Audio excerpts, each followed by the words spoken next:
Hey everyone, welcome back to Staying Connected, a podcast where I talk to other people about their stories with vascular Ehlers-Danlos syndrome, or VEDS, which I also have. This is Katie, your host, and today I have Dawn with us who's going to share her story with VEDS. Hey Dawn. Hi, Katie. How are you? I'm doing well. How are you doing this morning? Hanging in there. Well, I'm so excited for you to share your story with VEDS, and I'm going to go ahead and jump right into some questions here that I have for you. Okay. So, how old are you, and when were you diagnosed with VEDS? I am 62 years old and proud of it. Um, and was not diagnosed until I was 51.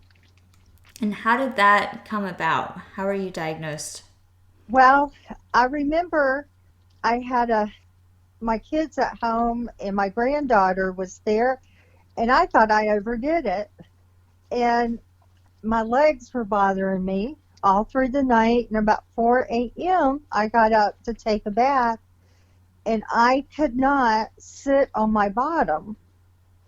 And I had a friend come up who was a nurse to look at me, and then she rushed me to the hospital. I had a rectal hematoma, and I was in the hospital for 7 weeks, in and out of ICU for the first 3 weeks.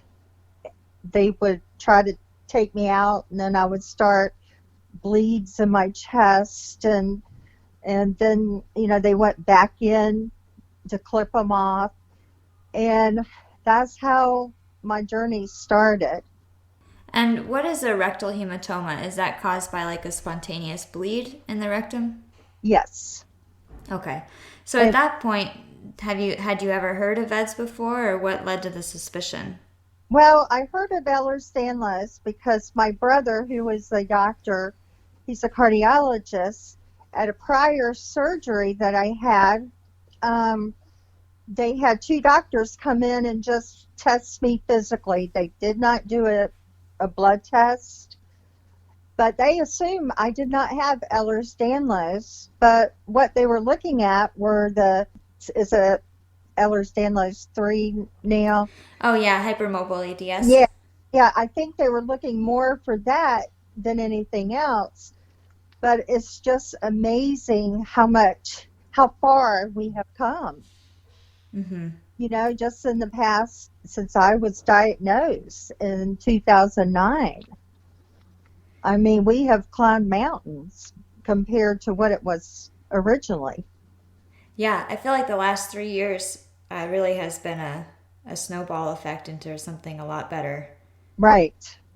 What did that feel like getting diagnosed? I mean, you were in the hospital still when you got your VEDS diagnosis? Yes. And you were 51?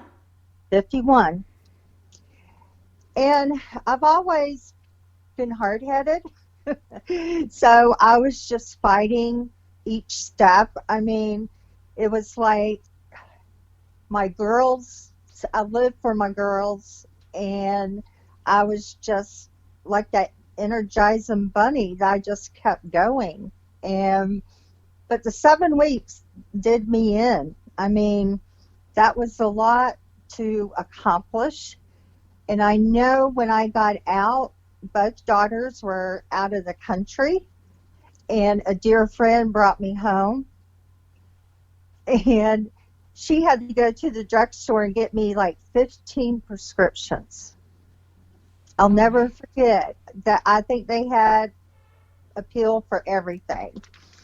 And they were afraid of me staying by myself. And I had two Boston Terriers at the time. But I remember my goal each day was to get up and let the dogs out. If I could keep up with that, I was doing well. Yeah. So you had the diagnosis when you came out of the hospital. Yes. How Yeah. did you react to that? Well, it was like, in a strange way, I felt validated. It was like, okay, I'm not a hypochondriac, because my ex-husband swore I was, and if I was, that would be a quick fix. Mm-hmm. And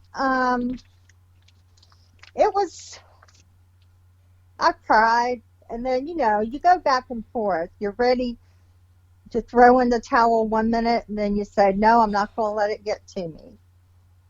Hmm. And I think the hardest time for me is since I turned 60. When I turned 60, one of my doctors said that's when things start breaking down in a lot of people. Well, it's been one thing after another. The last 2 years have actually felt like 6 years. And what's gone on since you turned 60? Well, my colon attached to my bladder, and I was up at John Hopkins several times seeing doctors and tests. And in November of 18, I ended up in the hospital here with a bad infection. And they said that I needed a colostomy, which, had planned to go to Johns Hopkins, for it. And so I, I was there in Baltimore 18 days, but I was only in the hospital for about a week, I think. I got up and out in about a week. And having a colostomy is not fun. I feel for anyone that has to do it. But in the long run, it makes me a whole new human being that I didn't realize I was struggling so hard. What kind of symptoms did you have of the attachment? Um, UTIs, every time I went off an antibiotic, I get another one. Oh, And a lot of pain in my stomach. It's like food wouldn't adjust, do me well. And I would have to, watch what I ate and then try to keep a diary, which if anybody's tried to keep a diary, it's kind of hard, I think, of what you eat. But it's the best thing. I feel better in the last 2 years. I'm more active and I'm able to get up and function more like a human being yeah. than that had an infection all that time. Yeah, that has to be hard on your body. Yes. What kind of things did you experience before you were diagnosed that really pointed towards VEDS? Well, I would get severe bruising um, with my girls. I know that I used to live on a leave, and I discovered if I took too much, it just increased the bruising. And it looked like I was in a massive pileup. One time my legs were bruised, everything. And it's just, of course, I had to give up the NSAIDs and then started on some pain medicine. And under pain management, I've learned to cope. I only take 3 pills a day, which probably to some people that's a lot, but I spread them out and I know when to take them, and it's made a big difference. But I did love my leave. I wish I could still take it. Mm-hmm. So the bruising, did you have any other features? Um, Double jointed. That's one thing, but I wasn't really flex. You know how a lot of beds are bendable, I guess you can say. But, I wasn't, and I don't think anybody realized what vascular was. But then, in the hospital, they discovered that I had 2 aneurysms, and they put the, I call it clips, but it's like flat paper clips, Mm-hmm. for bleeds. And I pushed through it, and they, I was ready to get out of the hospital. I know that after 7 weeks.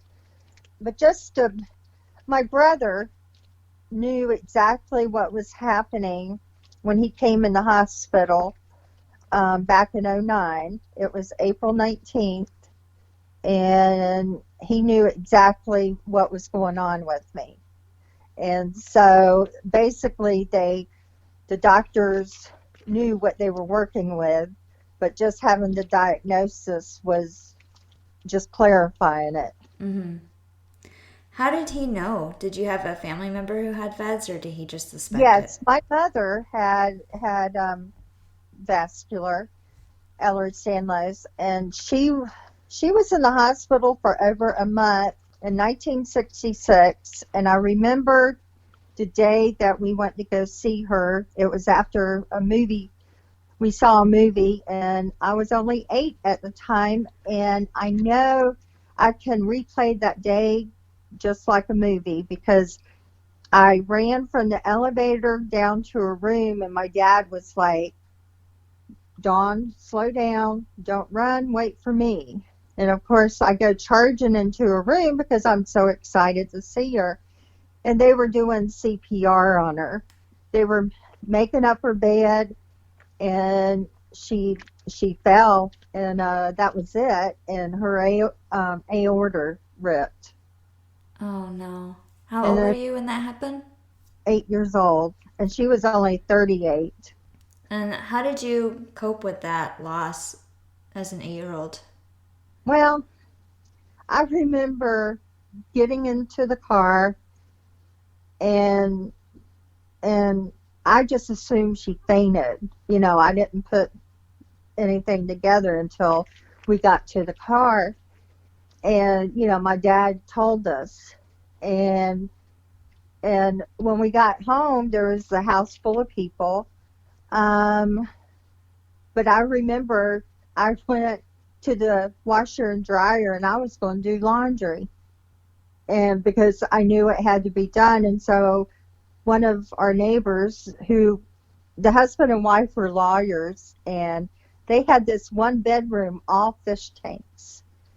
And they took me over there, and I just sat in the middle of the room looking at the fish. Hmm. It's just, but that day, it's just, and she died right before Thanksgiving. She died on November 26th. I realized once my girls pointed out to me, I was always in a bad mood at Thanksgiving, and they says, Mom, why don't you just enjoy it? And I had to take a step back. Kids will tell you the way they see it. And I had to kind of regroup and watch myself, saying, maybe I am, I still have that cloud over me. But I worked on it and made it remembrance, and it's something. And I think that's why Jody's in our group, her death hit me so very hard, because I felt such a pain in my stomach for her kids, because I just know how they feel. Mm-hmm. And her husband, and it's just a pit in your stomach that you learn how to deal with, but you never get rid of it. Yeah. How do you deal with loss in the community? I know that it's so frequent in our group, and as someone who is older, does that hit you differently, or? Well, I think it does. There for a while I felt guilty about being here. Why am I here and they're taken so early? But that's a question that we all have, with VEDS or without. But I, you know, I'm grateful to be here. I lay awake at night sometimes thinking, okay, I'm here today, but I could be gone tomorrow. But I pray about it, and I just try to keep going. I think everybody with VEDS probably go through, do I have everything in order that I need to have in order? Or, and I feel like if I complete that list, I might jinx myself. I don't know. It's just like, before I have surgery, I make sure everybody knows what to do. But I remember at Johns Hopkins, they put me in ICU for the first night by nightfall, I was in my own room because I was up walking around. Is that for your colostomy? Yeah. Wow. So, but the bed that got me out was amazing. I don't know if y'all have ever experienced a bed that turns into a chair to boost your butt out of the bed. Uh, but but that was like, oh, I can get out without killing myself. Mm-hmm. Um, so, but I've always been that patient that of doctors that like, oh, she's going through a bad divorce. She's, needs this, needs that. But it's just, I've always left them scratching their head going, you know, what's wrong with this woman? That's a way to put it. So how did you like I do want to circle back around to that because I think that gets to this question of, for so many years I know that people thought that you were a hypochondriac. Does that include the doctors too? Well, well, my main internal guy, he's passed on. He just kept saying, well, you're going through a bad divorce and stress will make you, think you're sick and stuff. And he retired, but he learned that I was diagnosed with that through some friends that we both had. And he says, well, that makes all the sense in the world. He said, well, that makes me feel better.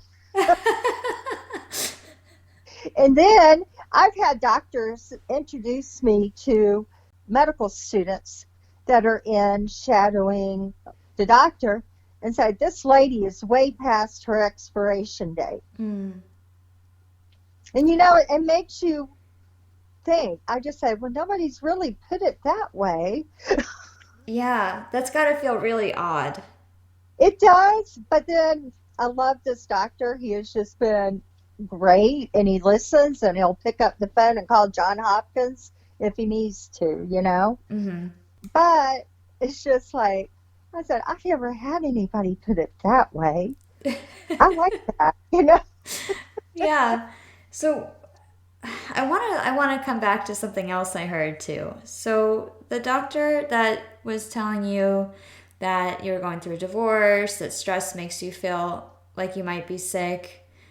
Did you know about your mother's diagnosis of VEDS, or did she know? Like, did anybody have that medical history?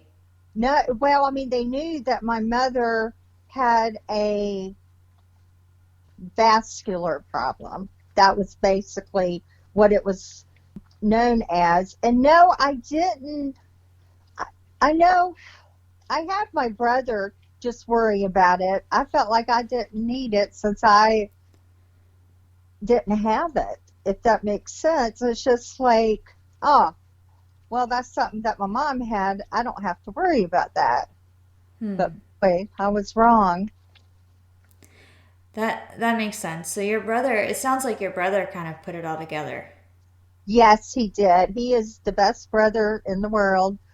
And luckily, always, I'm a firm believer that God works in mysterious ways.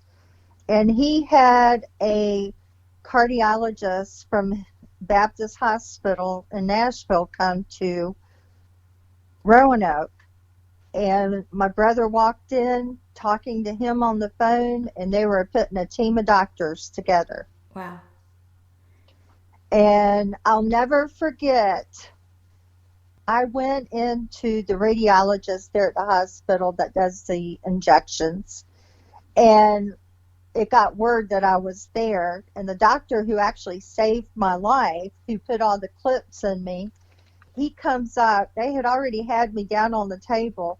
Well, he gets on the floor and talks to me because my face is down in this hole. Mm-hmm. He says, oh my gosh, I can't believe you're still here. And I What? was like, yeah, I am. So, so the remarks that I have had through the years, you just have to take it with a grain of salt and Mm-hmm. just laugh. I mean, laughter is good for the soul. Mm-hmm. It is. It It- is. but a good pity party is okay too. You know, everybody has pity parties. And if you use them correctly and not let them take you over, that's okay. Yeah, I think sometimes it really helps to just give yourself the time to grieve if you're having one of those days, you know? Right. Yeah. And it's hard because I've been diagnosed with fibromyalgia too. And what I just laugh about, because I can't tell you the difference between that and having beds. I mean, how do you know what's causing what Yeah. pain? I don't think a doctor can tell you. Right, and it's hard too because I think some people, I'm sure some people have both like you do, and then there's some people who are misdiagnosed first with fibromyalgia before they ever get to their diagnosis of VEDS or a Right. different type of Ehlers-Danlos, and then was the fibromyalgia a misdiagnosis at that point, you know? Right. Yeah. So I think I really beat myself up when I have to go for my yearly, because I go in there and think, well, they're going to find something and they're going to have to fix it. And then it's okay, after you leave. But it's such an emotional roller coaster when you have to go through the MRA, I think. Maybe it's just my age. Um, I know the first time that I had it, I was by myself because I went up to Baltimore. That was before I started dating the wonderful man in my life. Um, Hmm. but the first time that they locked me down in that chest thing and then the head thing, I felt like I was going to that hospital from the movie Jack Nicholas. I was just like, holy smoke! I've never been through this before. And what does that feel like, that emotional experience of getting It's your. hard. It wipes you out. It's just like I would go back to the room and just take a long nap. Hmm. And then it's just, you always wonder, gosh, what are they going to find? And what if you blow a gasket?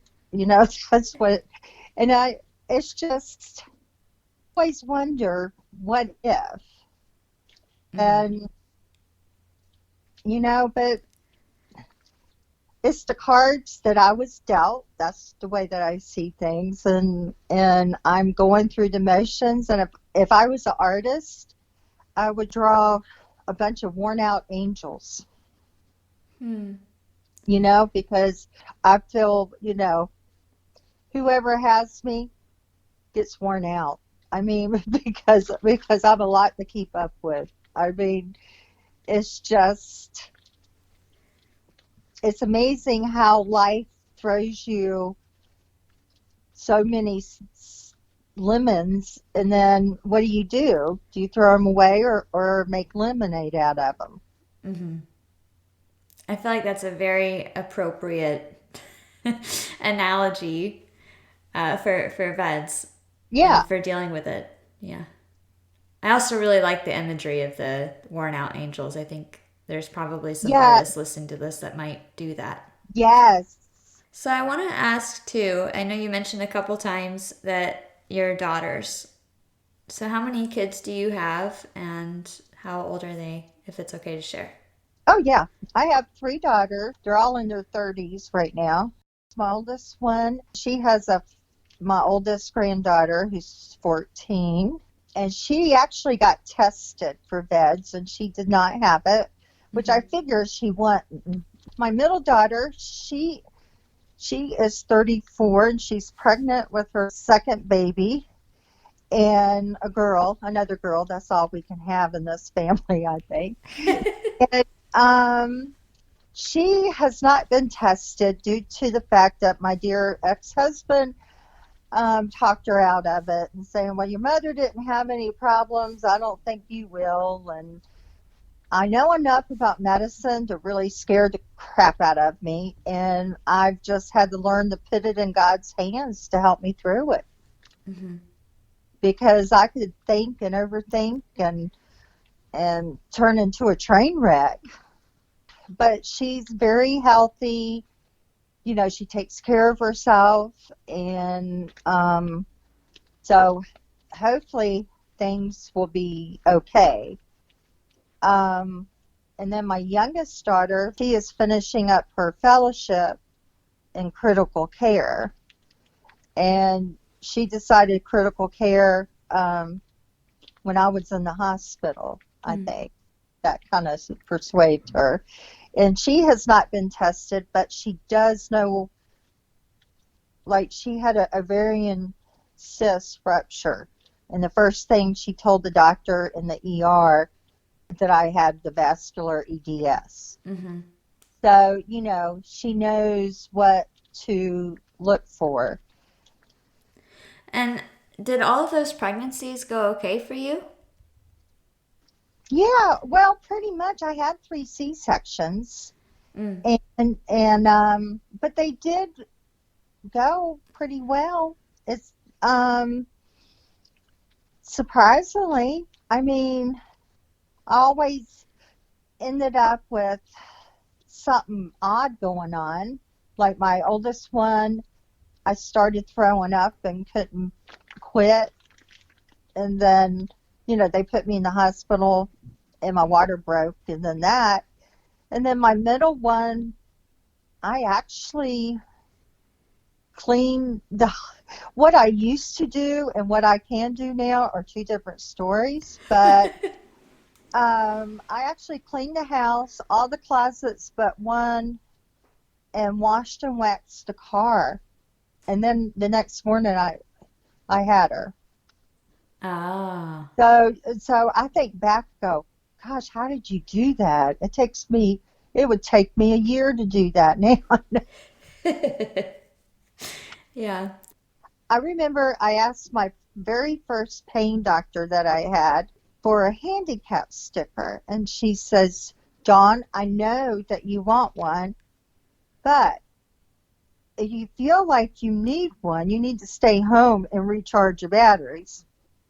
And she said, second off, the more you walk, the better off you're going to be. Mm-hmm. So I find myself doing that. I'll park and just take my time walking, and it's true, the more I move, the better, but some days it's really challenging.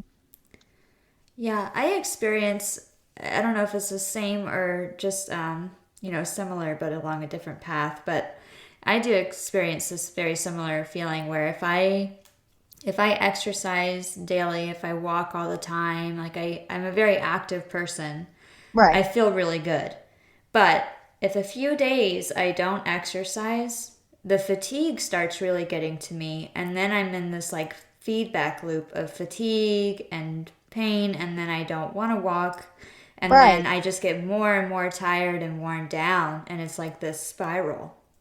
And then if you don't sleep well, that's another thing. Mm-hmm. And tell you what, my sleep has been really off, but it's getting better. I kind of change, how I end my day. Mm-hmm. And, and you don't realize how much you depend on your phone, but I put my phone up and not look at it for the last hour or two that I'm up. I'll be glad to be able to get out and just go look. I mean, I don't have that much money to shop with, but just to go out and look and enjoy seeing people, I guess. Uh-huh. Yeah, and that's certainly another thing that takes the energy out of you is this year of Yeah, being home and or staying away from people, and it's exhausting. it is. It is. And I'll be glad because I haven't seen my daughters in a year, and I'm just so ready just to. I told my daughter, who's a doctor, that she's going to open up her blinds one day, and I'm going to be sitting there, and sitting outside her window, waving to her. She said, "Don't do that; you'll scare me." That would really scare me too. Just like I opening know, my window and there's somebody standing there. I feel like that's like my worst nightmare. I know. I mean, yeah. So but they don't want to expose me, which I appreciate, but it's been hard. Yeah. That's really responsible of them. Yes. Sure. Um, I do want to ask, do you know what kind of mutation you have? Yes. I knew you were going to ask me that. Can you name one? No, I mean, no, I cannot, but it's the it's the good one, I think. Or, The null mutation? yes. Yeah, that's it. The good one. Good one. Nice. That is funny. I'm sorry. So, It cracks me up. Like, I feel like any VEDS mutation sucks.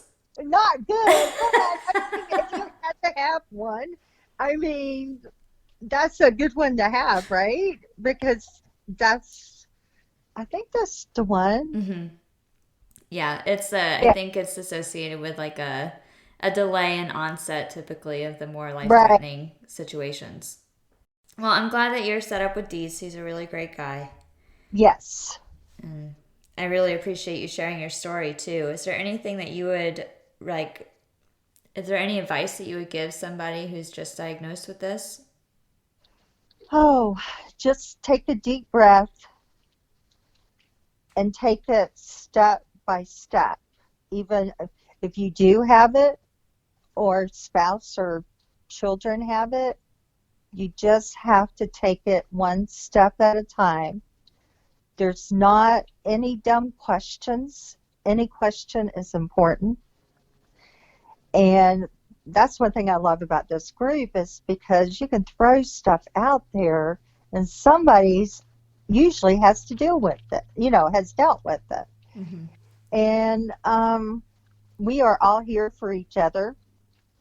So don't hesitate to talk to one of us. And it's hard. When you first get diagnosed, you're just like a world spin, especially being young. I mean, I think it'd be harder young than old. I guess I was relieved in a way not to have it, but I was relieved that there was something wrong with me, that it wasn't all in my head, and that, you know, I did have a reason to be tired or, sleep for those 10, 12 hours stretches. So the first time I went to his beach house after I was diagnosed. I think it was the second year. And it was around 10:30. Everybody was getting ready to go to the beach. Except I was still in bed sleeping. And I wake up to my brother checking my pulse. Oh, wow. And I said, I'm not dead. He said, and I scared him. He said, I was just making sure I didn't want to leave you.